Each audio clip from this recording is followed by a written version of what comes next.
been sharing his unique insights at SuperReturn International for more than 20 years. But with record numbers of industry members in attendance, the room had never been so packed for the keynote address of one of private equity's biggest names. Right now, the private equity world has what I call global synchronous happiness.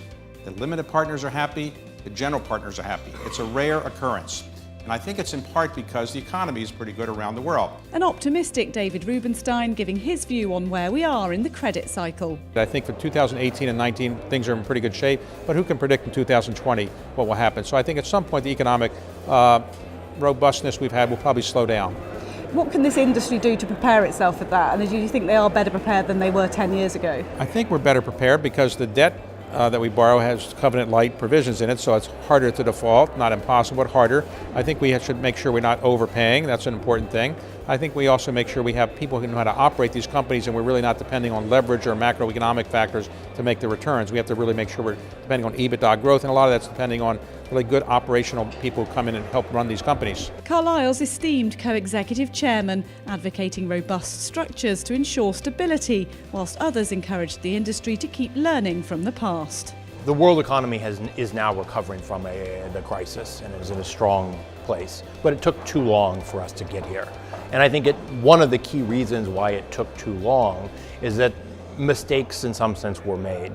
The world withdrew fiscal stimulus far too quickly before private demand had taken off, and there were differences in the monetary policy response across countries. So if the bubble does burst, you'd think we need to learn those lessons? I do. I do think that there is scope for central banks, in response to a common shock, to do a better job of implementing similar policies in response to the same conditions.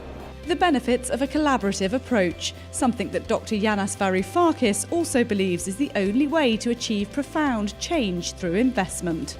For your investment to end up being profitable, if it goes into physical capital, into actual good quality jobs, the only way you are going to make money out of such an investment is if there is a critical mass of other investors doing the same. Because otherwise there will not be sufficient aggregate demand for the products and services that you will produce through investing. This is important because, look, there are two possible equilibria.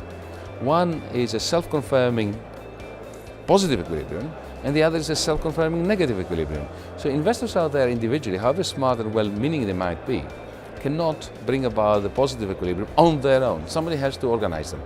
And while some hope for investment to bring social transformation, others want a change closer to home. Three of the founders of Level 20 describing why they've set up an organisation promoting the recruitment of more women in the business. It's an incredibly competitive world out there, and people are looking for the right sort of mix of talent. They're looking for people coming from different angles, and they're looking to avoid the sort of groupthink that you get when you have any group of very homogenous people that have got together. So inclusion is incredibly important for the performance and for the well-being of the industry. Tangible bottom-line motivation for private equity to adapt and evolve, with huge global shifts also on the horizon. In this current ongoing green industrial revolution, all of them, or most of the members of the Dow Jones Industrial Index will disappear. Only the new companies that are private equity targets will be the new champions. And I think in this new world, unless you have a positive impact on the environment, you will not be able to survive because you're simply not resource efficient. And I think it's a chance for the private equity industry to become a hero of this fighting climate change. Minority recruiting should be better. We should do more things to promote women. We don't have as many women in the industry as we'd like. I think we need to do a better job of making clear what we're doing on environmental issues than we have done. But I think we're making progress in these areas. I think impact investing will be a big part of the future of private equity. I think you'll see more impact investing, more socially responsible investing, more sustainability related investing. From industry titans to leading economists, academics, founders and global CEOs, SuperReturn International 2018 once again brought together the very best minds in private equity, collaborating and sharing the ideas that will shape the industry and maximise returns.